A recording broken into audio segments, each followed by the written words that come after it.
శివ శివ. గంగా తీరమై మన హృదయం మారాలని, గంగా జలంలా పవిత్రం కావాలని, ప్రతి ఉదయము లేచి హరిని స్మరించాలి. శివుని నామం జపించి సుఖం పొందాలి.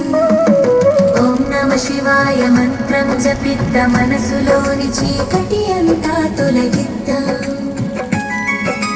భక్తి దీపం వెలిగించి మనసు శాంతమయ్యేలా శివుని నామం పలుకుదాం నిత్యము చల్లగా.